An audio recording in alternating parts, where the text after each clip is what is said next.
One of the biggest concerns I have, I think, is the capacity for independents to compete in a market where profit margins are so tight and big groups can throw a disproportionate amount of weight around in an industry that I don't know has the resilience to survive that. This is the Deep in the Weeds podcast. I'm Anthony Huckstep. We've seen a raft of closures this year. With winter settling in, it's going to test the mettle of just about every operator.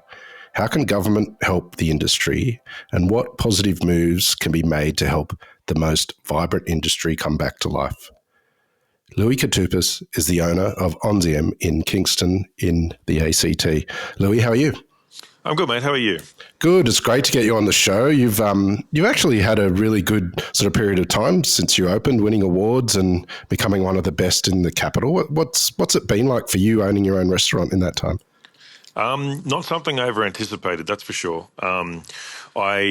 I think the idea of owning a restaurant, let alone any kind of business, I guess, was something that never really was on my radar growing up. But I think falling in love with cooking and hospitality, it's kind of like a logical place to go eventually, I guess. And I started a bit later in life. It's been a pretty wild ride since I started at Rockford, but it's been super exciting. And I think just like Canberra is such a great place to be doing this in generally, I guess. Well, you're very humble, but you're renowned as one of the best in Canberra. Before we get into the nitty-gritty of sort of what's going on at the moment, just tell us a little bit about your restaurant and sort of what you do there. Okay, so I spent about almost a decade in the public service in Canberra after I moved down here as a grad, like many do. But it took me I guess I'm a slow learner. It took me about 8 years to realise that public service wasn't the best place for me. So I ended up basically packing up my life, and with my partner, we went travelling to Paris, and I fell in love with this style of cooking that all these international chefs were doing in the 11th, which is why we called the restaurant Onzieme after the 11th arrondissement of Paris, because they just had this cool chalkboard menus, seasonal approach. We'd go to the markets every couple of days, and I ended up sort of doing an unofficial stage at a place called Au Passage in the 11th. Making really good friends with a bunch of chefs and just fell in love with that. And I really wanted to bring that back to, I really sort of thought that was an exciting way of dining and something that I hadn't really experienced in Australia. Very casual, very relaxed, sort of great wine, great service, but we're not talking uniforms or tablecloths and that kind of stuff. And the menu changes every day. So that's something I really wanted to do. But I also knew that I had a lot to learn before I could even dream about opening a place. So when we opened Onzieme, I was just at the sort of it was supposed to be just at the moment that COVID really came to Canberra and there were proper shutdowns and lockdowns and that kind of stuff. So there was a few quick pivots we had to do to sort of make sure the business was viable when we opened. But yeah, we're a small restaurant. We are, I'd say, 35, 40 seater tops. We have a little carve-style wine bar downstairs, which is really coming into its own in winter because it's a nice place to hunker down when it's minus degrees outside. But the other really important thing about what we do, I think, is we're a fully wood-fired kitchen. And we've actually, as of this week, with assistance from the ACT government sustainability sort of business programs, we've transitioned fully away from fossil fuels, and we're now entirely run by. Yeah, it's great. It's a really great program, and I think they're just trialing it at the moment. But they helped us, and we actually had the 6-burner gas stove and oven removed on Monday at about 7:30 in the morning, and a whole bunch of brand spanking new inductions that we're still getting used to, I'll admit. But otherwise, like, we pack those away, we chuck them under the bench during service, and run on a couple of hibachi grills, a custom-made hearth by the guys out at Tharwa Valley Forge, who we work really closely with. And we inherited a pizza oven that we don't make pizzas in yet, maybe one day. But otherwise, first thing I did this morning, for example, was just pull out, I think, 10 lamb shoulders we'd cooked slowly overnight in the wood-fired oven, just leave them there, cook really slowly, and then we're going to press them tonight for service. But it's just like, I don't know, I love that kind of style of cooking, wood-fired, casual. We've got great wine. I hope people see that as well. But yeah, it's just a really fun place to hang out, have a good feed, and sort of catch up with friends is kind of what we're vibing. How has the translation of sort of what you're inspired by in France sort of come to fruition here? Is it different to what you sort of envisaged originally? I think so, a little bit. Like, I think people still turn up. We've had two major things that people turn up with when they're a bit confused about what we do. We often get like, oh, yeah, we're really looking forward to a really nice French meal. And we have to be like, well, you might want to lower your expectations about a French kind of side of things. We'll give you a fun time, but a French restaurant, not so much. The other one we get is Japanese. Everyone sort of looks at the name and thinks it's called Onzieme, which we didn't really think about when we decided on the name. So people are like, where's your sake list? Like, what kind of place doesn't have sushi, and what kind of Japanese restaurant doesn't have sake and sushi? And we're like, maybe not a very good one, but you're not in a Japanese restaurant. So there's that kind of miscommunication, I guess, is something we're still working through. And I think it took a little while for people to understand, the changing menu that we do. It's based very much on, as much as we can, on local suppliers and, -6 degrees. It's not easy to grow stuff in Canberra. So, we sort of, rather than buying in stuff that's got heaps of food miles, or we try and limit what we get from the big markets in Sydney. Sometimes, like, no one's going to be able to sort of completely exclude that stuff.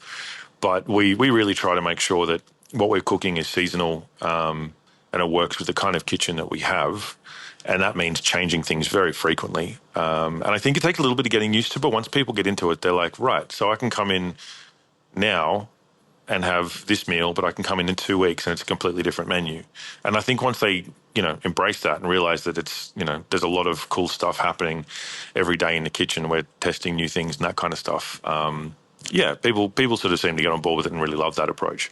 Are there different sort of pressures when you're relying on natural elements, like just cooking over fire, and you've introduced induction as well? But is there different pressures in the kitchen to stay on top of things during service? 100%. Actually, I last year I was having a chat to Ben, the guy that owns Agnes up in Brisbane, when they won Gourmet Travellers Restaurant of the Year. And I was just saying, like, just chatting to him, just talking about, like, wood-fired kitchens and stuff. And he was saying that, one of the things when you get someone new that's never worked wood fire, you've got to teach them that 50% of their time is tending the fire. It's a really great spot for those people that always, like, they just can't leave the fire alone when they go camping. They're always adding a stick. They're always poking it, whatever. Those kind of people, that's exactly that kind of thing. You've got to know at what point in the night you need raring hot coals. You need to know when, to sort of spread them out a little bit because you're going to cook a fish that's about to ignite into flames or whatever. But managing fire, because you need that lead time to sort of break them down into coals. We're not cooking over direct fire. We're sort of, how hot is this, and what kind of wood do we need to be using to get the best out of what we're doing with the different sort of tools that we have. But it does open you up to a whole lot of different sort of techniques and stuff, like, Flombadou's having a bit of a moment, and we've got a couple of those lying around. We dust off every now and again. They're pretty dramatic, but very fun. But yeah, it's a whole different thing. It's not just like, turn your gas up to full, time it for 6 minutes, skin side down, then flip it, whatever. And it's definitely not combi style cooking where you sort of press a few buttons and it just punches out a roast chicken. There's much more elemental, much more kind of like I can't remember the term Lennox Hasty uses when he describes about it, but it's much more sort of tactile, fundamental, intuitive style of cooking rather than following recipes exactly the same, 50 times a night or whatever. It certainly keeps you on your toes. And, this period of time that we've seen a lot of closures, how are you seeing things at the moment in Canberra and keeping on top of business? I mean, obviously, cost of living pressures is sort of on the front of everybody's sort of mind. I think they are starting to bite, and sort of we're seeing costs increase and that kind of thing. But I mean, the Canberra I've always thought is potentially maybe a little bit of a different case from say Melbourne or Sydney, in that we have like a pretty good overall salary base for people working in the public service, the APS, for anyone that's not up on the acronyms.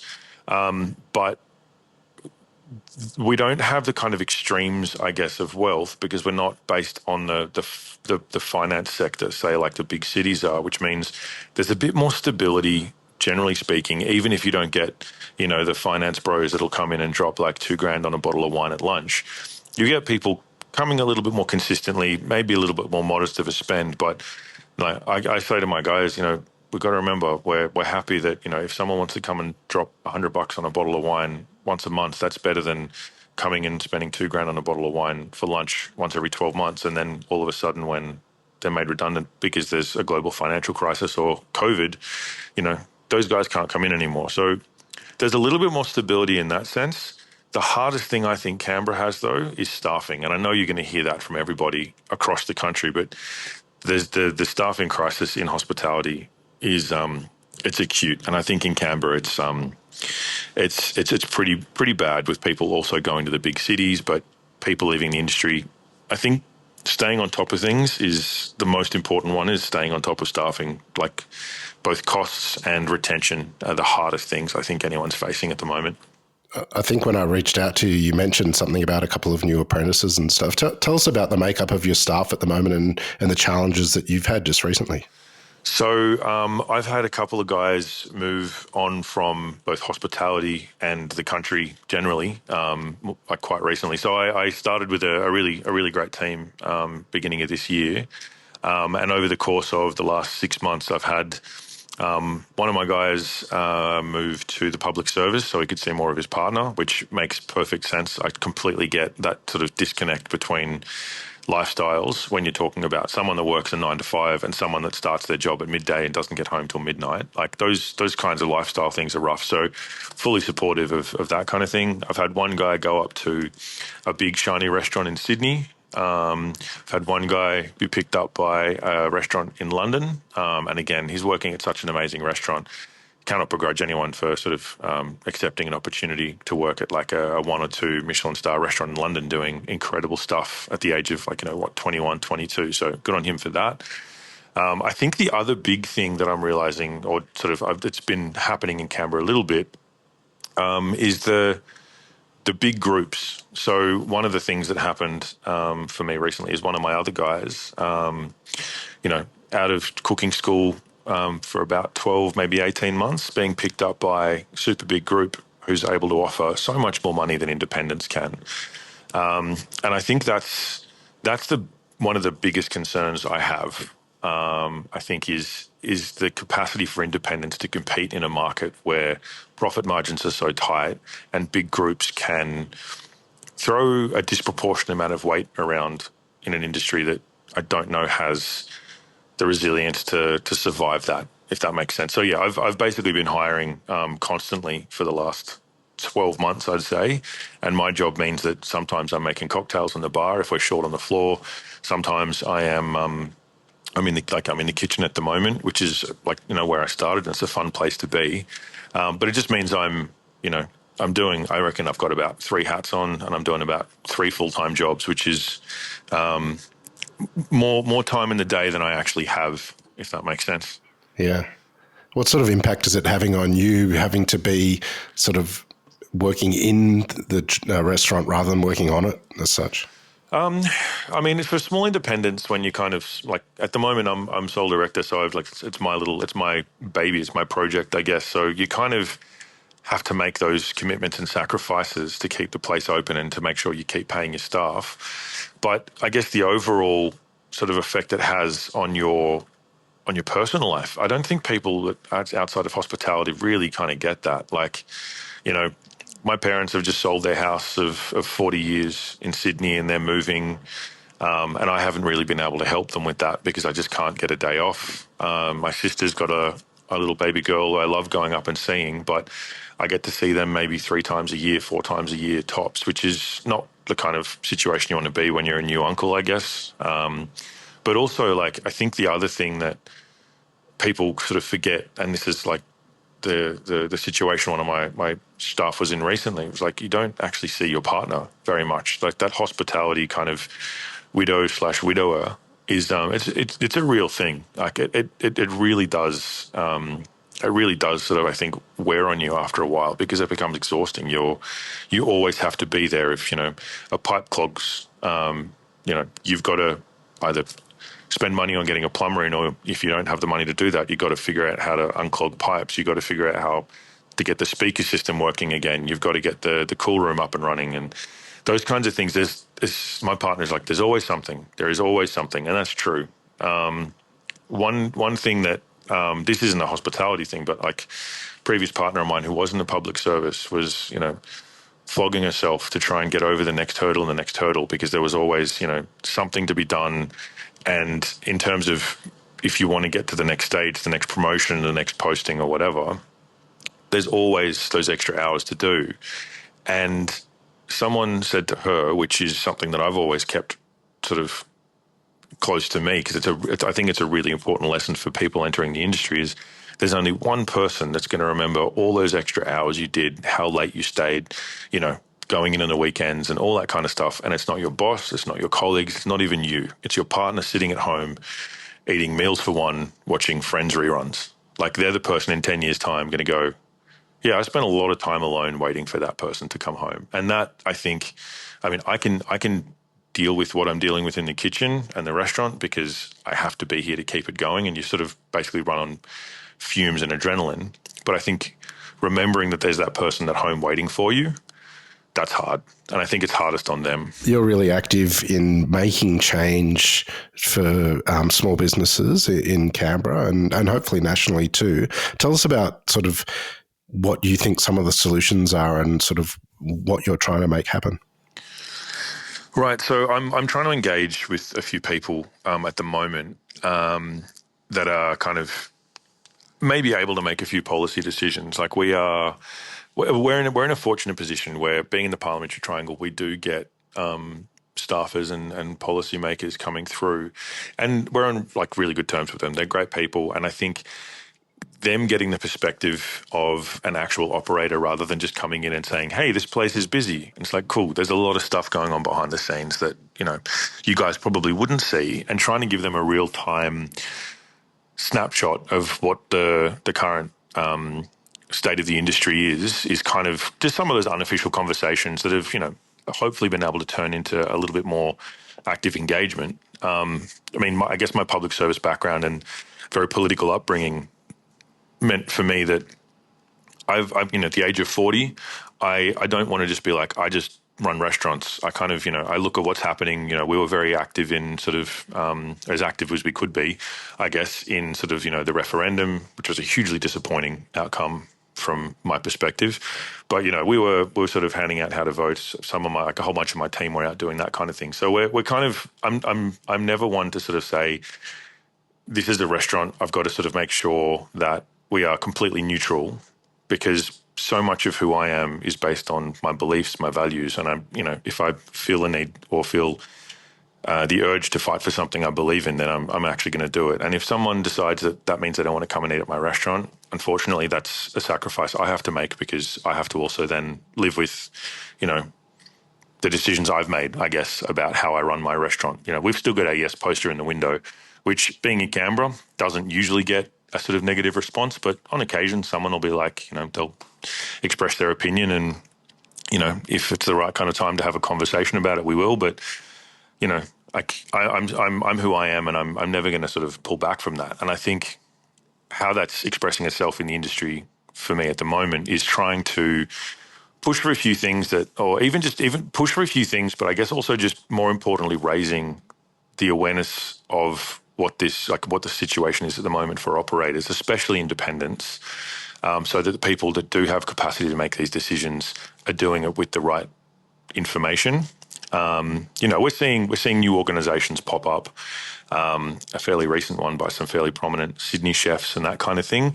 And I think, like, behind the scenes, and I hope I don't sort of piss anybody off by saying this, but I think there was a lot of eye rolling from independent sort of operators seeing some of these announcements that were like, well, it's really hard to sort of take seriously someone who's saying, yeah, it cost me an extra $3 million to open my 5th venue because of rising costs.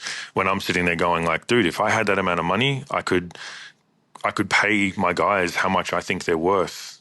I could completely pay off my loan. I could take a day off. I could, but I think there's a completely different set of pressures.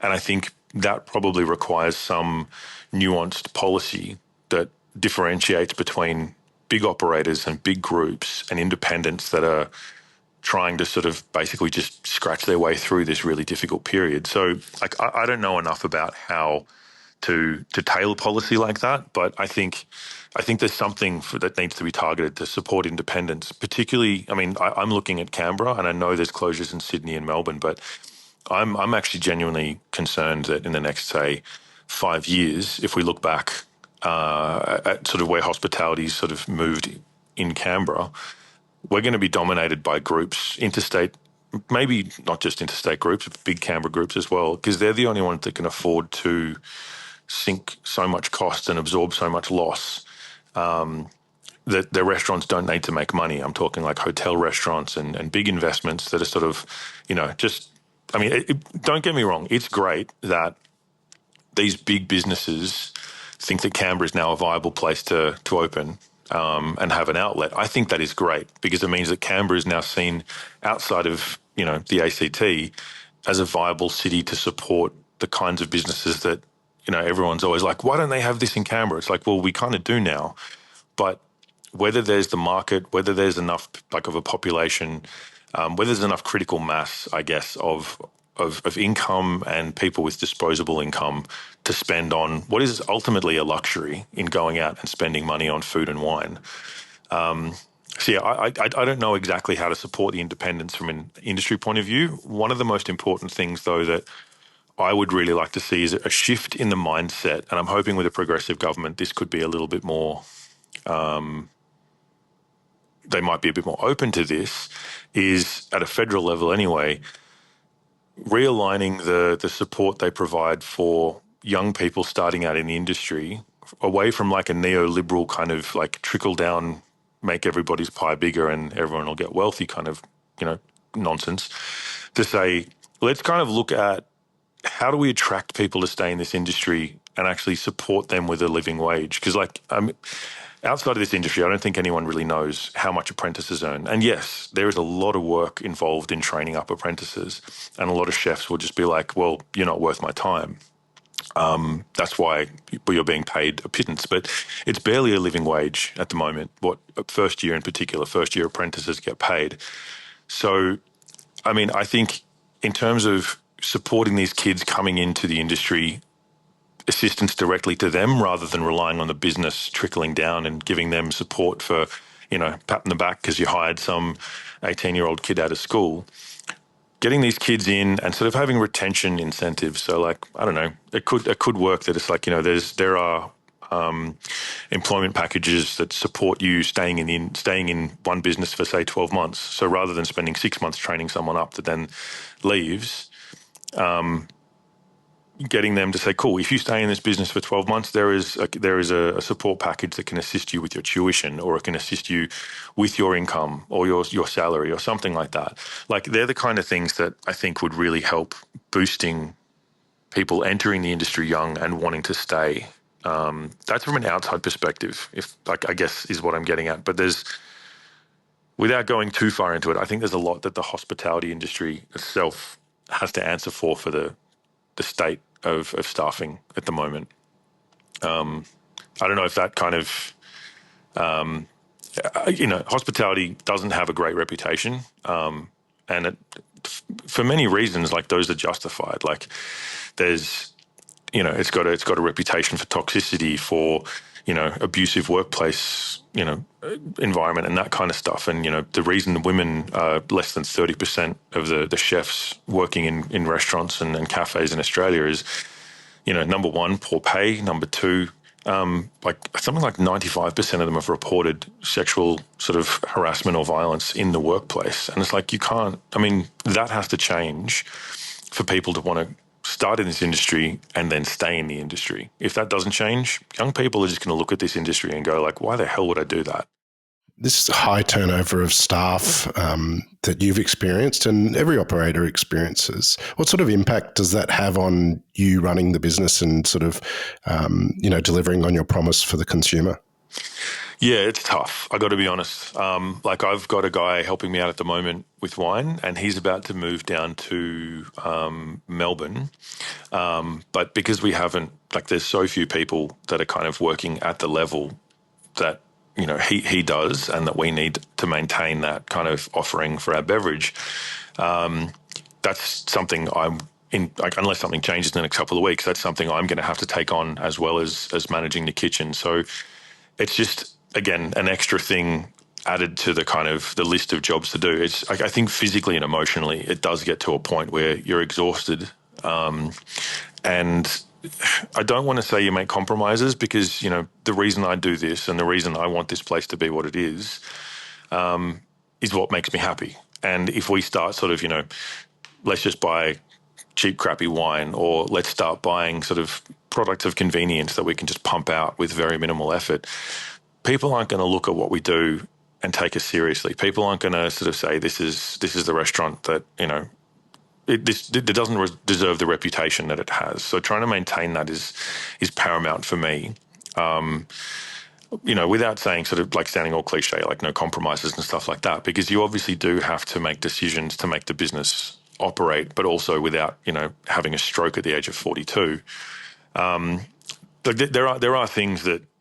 I don't know. I got to be honest. I think we've been through so many staffing ups and downs in the last 2 or 3 years that they're stressing me out less and less. It's just kind of this constant level of stress and anxiety about how to sort of manage things. And somehow or other, you end up figuring your way through these things, and there are tough times. Like the month of July for us is really rough with a bunch of our casuals taking some time off to go back to Sydney for uni break, and just people moving around means that there's a level of unpredictability, and you just need to.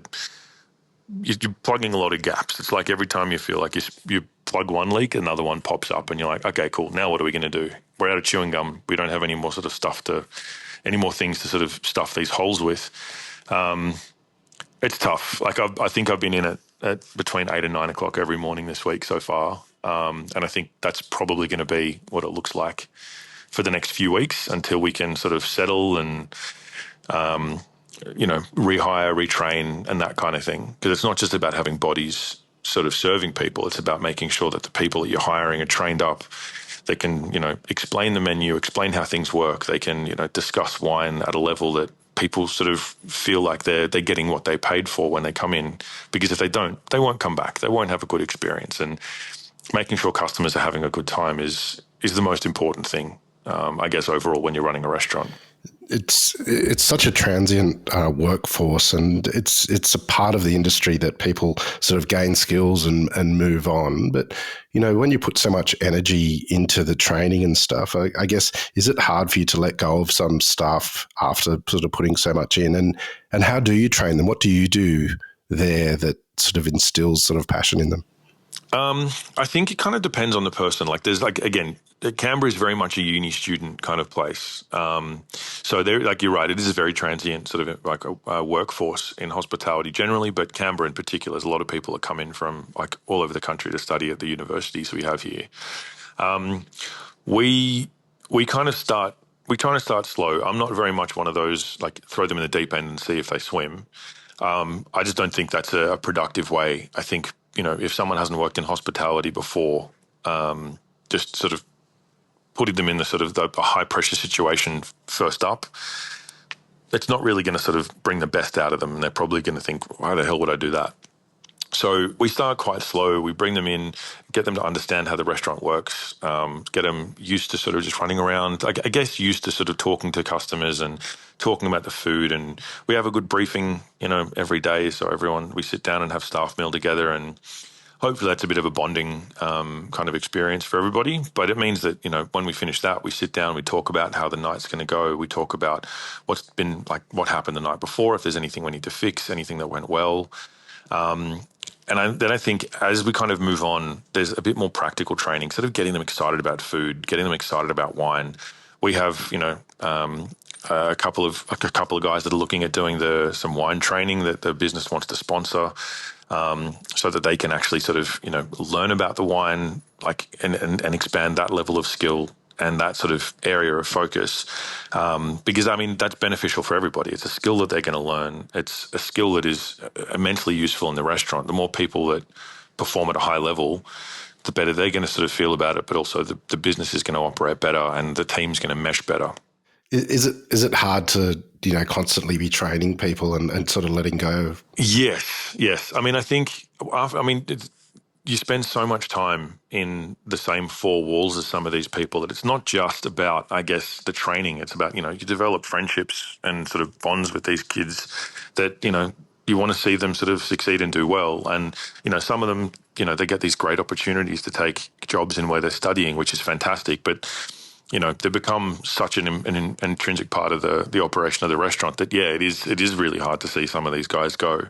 In the kitchen, it's like more intensified, I guess, because you are in such close confines with the same 4 or 5 people every single day, 5 days a week. And I think the amount of effort that goes into sort of getting these guys to a point where you trust them innately to do the jobs that you want done at the level you want done, rather than being like, well, just that's good enough. Like, you've got to make sure that these guys really kind of get it properly. And I think it is kind of frustrating sometimes when you get guys that come for 6 months and they, it's a lot of effort and a lot of time to get like face-to-face time. Sort of, there's often as well quite a lot of loss in product because, if something gets mucked up, you got to junk it, you got to start it again because you can't look at it and go, yeah, again, that's good enough. Let's put that on a plate. It's like, no. When people come here, they're expecting a decent, like a certain level of service and a certain level of quality in the product. And if we're not meeting that, you need to sort of factor in a level of trial and error and a level of waste. That means you are delivering on that product, but you also need to train these guys up. And when they do leave, starting over again, sometimes it feels like it's Groundhog Day a little bit. And you think, cool, we've got to start again. And how can we afford to do this? And it sounds doom and gloom, but I mean, there's some really lovely success stories. We've had one guy who's been with us for 18 months in the kitchen. He started as a first-year apprentice at another venue, and he wasn't really doing a heap in that, which I think is more common for first-year apprentices. And because of the nature of our kitchen, he was straight on a section. And I was working side by side with him for a while, and he had some ups and downs, but he. At the moment, just because I got a couple of guys away and a few people coming and trialing and testing the kitchen and seeing if they want to sort of jump on board, it's really nice to see him step up into a training role and recognise the level of responsibility he's got as the longest-serving kitchen member we have, even though he's fairly junior, and just seeing how his personality when it comes to teaching younger guys has kind of matured, his skill level. Like, I look at, where he was when he started and I'm like, wow, you can hold a section and you can teach people now. This is actually really nice to see. That side of it is amazing, but it does depend on the level of retention of staff, and, commitment on both sides to sort of sticking through it, I guess. It's been a tough year, but how do you see the next sort of 6 months in the industry? That's a tough one. I think, interest rates are the sort of thing that everyone talks about. But as I was saying before, I don't think that has as much of an impact in Canberra as it does maybe in the bigger cities. It definitely does, and I'm not sort of downplaying cost of living crisis and that kind of thing. But I think, the other thing that sort of I think probably went under the radar a little bit last week was the Fair Work Commission pay increase, which to be perfectly transparent about this, you will never find me arguing against a wage increase for hospitality workers, because I think they're the most underpaid, undervalued, and overworked amongst them in the Australian economy. Like the hours and the commitment these guys do is crazy, especially the full timers that are just they just do what has to be done.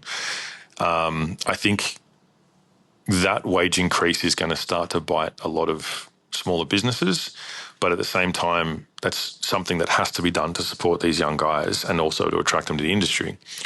I think if people can weather the next 6 months in hospitality, I think it will, like maybe 6 months, maybe 12 months, I don't know. But one of my fears is there's going to be a lot of closures. I think there's going to be more and more places, particularly in Canberra, that say, this is too much, we can't sort of cop any more rising costs, we can't cop any more loss in staff. Even if they're reasonably busy restaurants, if you can't afford to keep the doors open without sort of killing yourself through work and stress and that kind of stuff, at some point people have to make a decision about whether it's worth it or not. And I mean, we've already seen a handful of places close this year. I think we're probably going to see a few more before the end of the year. And I think that's going to be really tough because I think Canberrans are fiercely loyal and proud of the places that are in Canberra, but at the same time, they're also very, very taken by sort of new things. So, when the new big places open, and I think there's slated like something like 10 new businesses, really like big group businesses opening in the next 6 months. So I think the small independents are really going to have to figure out how to get through that period. And if they can, I'm hoping things will be okay come 2025. But it's going to be a tough 2024. There's no doubt about that. You got into the industry through the love of food.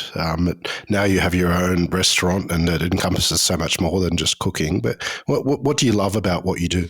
For me, it's like the creativity of it.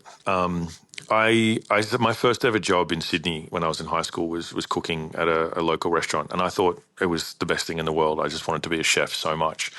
And then I remember watching my boss, and this is probably like 96. And I just remember looking at my boss going like, man, he works crazy hours. He's like, the money cannot be that great. And he's cooking the same menu day in, day out. And I remember thinking, I can't, like, he's a great chef. There's no doubt about that. But for me, it was just like, I don't think I want to be a chef anymore. And it wasn't until I saw this like super creative discovery side of cooking. That's what I love about it the most. I love figuring things out. Service is a sort of an adrenaline rush that some chefs are kind of more addicted to than others. I find myself much more passionate and engaged when I'm able to sort of figure like, I want to make this. I want to see if I can make this work. And then like that I love. And I'm finding the same with wine. When I started getting more involved in the wine side of the restaurant, I started learning about it and discovered this. Like I had no idea how deep and intriguing the wine world was. And it's essentially, again, in some ways the same as cooking. Anyone can take like a pork chop, but if you do this or this or this with a pork chop, you're going to have, 15, like infinite sort of different outcomes. And the same is with wine. You can take the same Chardonnay grape and do a million things with it and come up with something different. So I think understanding and learning that kind of stuff, the creativity is what really drives me in the kitchen. That's what I love about it, I think. In terms of running an overall restaurant, when that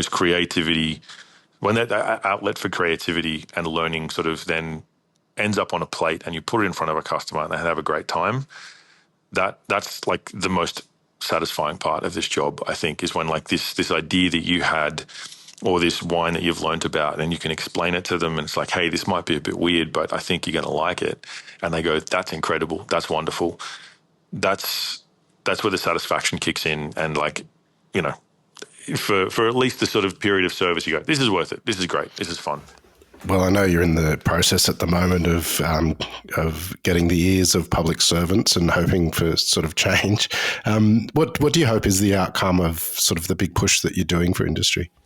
I'm hoping that there's a little bit of an internal change of culture, I guess, about how businesses operate. But I think that there's a level of understanding about how and what it takes to run a business, and that there's like a sustainable industry going forward. Like, I mean, there's headlines, about places in Sydney about hospitality being broken. And I think there's some truth in that. I think, between the disjunct between sort of consumers and restaurant operators about, levels of expectation or, I don't know, what consumers can expect when they come in or what consumers can expect is a realistic request to make and that kind of stuff. But I'm hoping that there's a sustainable future for our industry, not just in terms of us, making sure that we're environmentally conscious in everything that we do, but also sort of looking at how we treat our staff and making sure that they're positive workplace environments for these guys to come and actually look at longer term careers in the industry. But also, I think how that translates to an industry that will still be here, that's vibrant, that's diverse, that's got voices that are not just big conglomerates and that kind of stuff, expressing the sort of personalities of the individuals that own and operate these small places. That is, I really hope that remains vibrant, because I think in Canberra in particular, the independents have really driven like hospitality to get to where it is at the moment in this city. And I really, really hope we have a strong and vibrant independent hospitality sector in the next 5 to 10 years. Because that's kind of what really, really sort of makes me enjoy working in this area and eating at the other restaurants and drinking at the other bars and restaurants that we have here.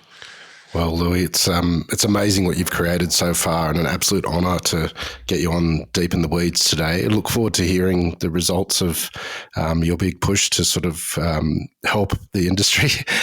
So please keep in touch, and we'd love to catch up again soon. Will do. This is the Deep in the Weeds podcast. I'm Anthony Huckstep.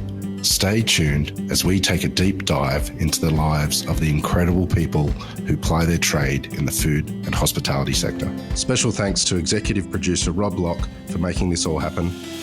Follow us on Instagram at Deep in the Weeds Podcast, or email us at podcast@deepintheweeds.com.au. Stay safe and be well.